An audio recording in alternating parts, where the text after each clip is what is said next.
our university does work all over the world. It isn't just Las Vegas.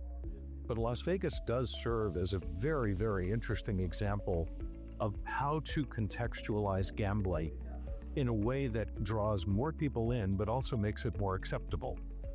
When gambling is isolated by itself and it's the only activity you're doing, it generates greater controversy.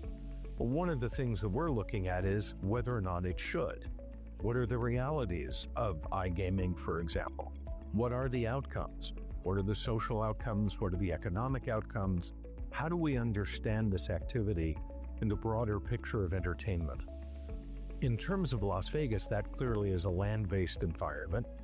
But what Las Vegas gives us the chance to look at is two things. First, the fact that that land-based environment has changed so much in the last 20 years.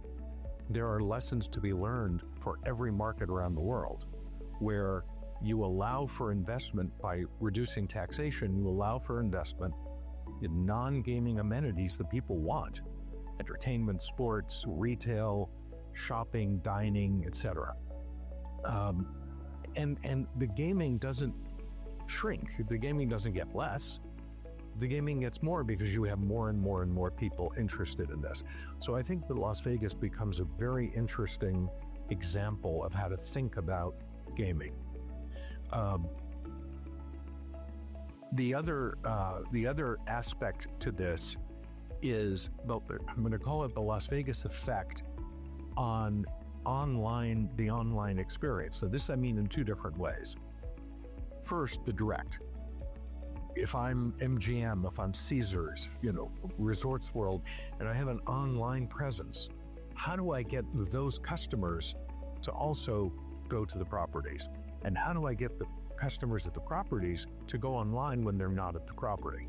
So it's a brand extension and allows you for increased activity with various customers. The other thing it does is there are lessons to be learned for online operators by looking at Las Vegas.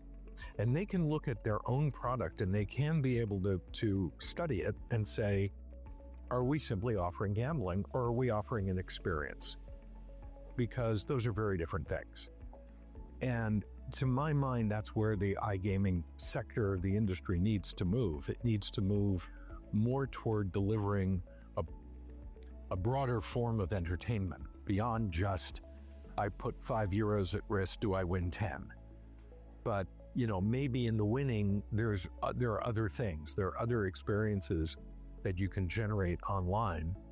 So I think, by being here, we get the chance to talk about this and conceptualize it. And eventually, if it does work into something that can be studied, we'll study it.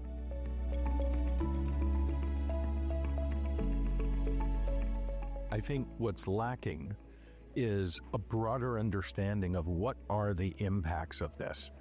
Right now, the only thing we can talk about as an industry when we go to new jurisdictions is how much money is generated, how much tax is generated. We are asking ourselves, or we're putting ourselves in a position for government to ask the maximum amount because there's no other output. But I actually disagree. I think there are other outputs. I think there are other outputs in terms of brain activity. I think there are other outputs in terms of physical acuities. You're playing games, you're making choices online. And just in the whole idea of how technology fits into our lives. Technology is turning on our refrigerators and turning on the heat and the lights in the car. Why can't technology include entertainment?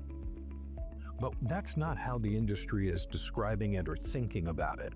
And that's something that we want to do at UNLV is to get into the areas of controversy and study them and really understand what's the reality, not what your perception is. What's the reality? On the land-based side, and it's actually been true of online as well, but definitely on the land-based side. Anytime you go to a new market, let's talk about Brazil, right? Brazil is big in the news right now. The opponents, crime, bankruptcy, suicide, domestic abuse, lowered real estate values. it's going to spell the ruin of society. There has never been a case in modern times where that's happened. Not once. For all of the expansion around the world, that's never happened. I think studying the online aspect now is somewhat similar. I think we need to broaden our understanding of what the impacts are. Some of those impacts may be negative. That's okay, we should know that. But I think we're going to find that there are a lot of other things that could be very useful in talking to government, talking to communities about this activity. Well, I joined what was then called Mirage Resorts in 1990, and it came in a moment in the United States where there was about to be an explosion in legalized gambling. At the moment I joined the company, Atlantic City and Las Vegas were the only places where you could play casino games. By the end of the 1990s, there were dozens of casinos, particularly up and down the Mississippi River. In every single one of those communities, when the idea was put forth, out came the critics, out came the social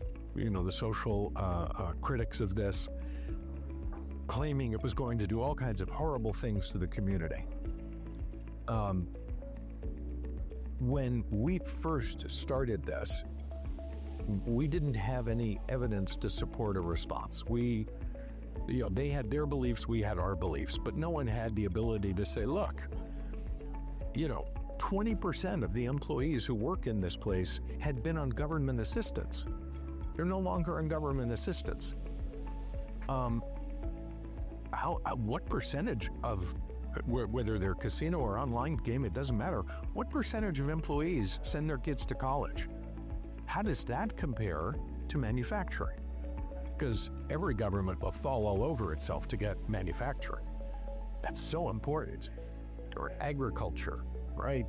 Very important. Well, how many of them send their kids to college? What does that rate look like in the gambling world? We had no ability to respond to this. And so, along with others, I was certainly not the only one, there were quite a few of us. The first thing we started was the National Center for Responsible Gaming, so that we could really get a handle on what this thing, and it was called a dozen different things: problem gambling, compulsive gambling, addictive gambling, all sorts of different names. What was it? What was really going on? What was this about? And more importantly, how many people were really affected? Because it's not everyone. We know that, but we didn't know what the number really was. So I got started in research from the industry perspective 30 years ago, 35 years ago. And I was with both Mirage and then MGM Resorts. And then I retired in 2019 and immediately went to UNLV because I feel very passionately about this. One thing I would say that we need to, at least in my mind, we need to always remember, we employ people at extraordinary rates. That we have a lot of human beings who are making their living in this industry. We need to protect them. We need to make certain that their futures are safe and secure. I know we want to make money. We have to. That's a given. But we've also got to remember that there are a lot of people counting on this industry to provide for their families, to provide for their communities. And we can do a better job of quantifying that and explaining it and understanding it so that it makes more sense to lawmakers around the world. It changed through the years. I started as the head of communications, head of public relations. Through the years, I began to add more government relations into the work. And by the end, I was the executive vice president of global industry affairs.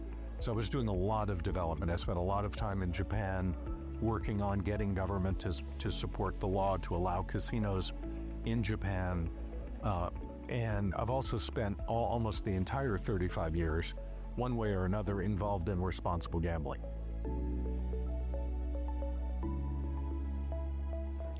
I think it's a fascinating decision. I mean, honestly, it was like the only missing piece of what was going on in the UAE. They have these spectacular resorts, they have spectacular entertainment, they have spectacular retail. My gosh, the retail is as good as it gets anywhere. But there's this one missing piece where adults can be adults. It's great to have kids. Kids are great. I love mine. But, there are moments where adults want to be adults. And that was a little bit of what the UAE lacked. So I see this as a very important move for them. And I would add that as a government, they're very stable. They're very clear about their expectations. I find it to be a very transparent place. And that's to the benefit of the industry. Those are all the things that, as the industry thinks about it, that's what we want to be doing.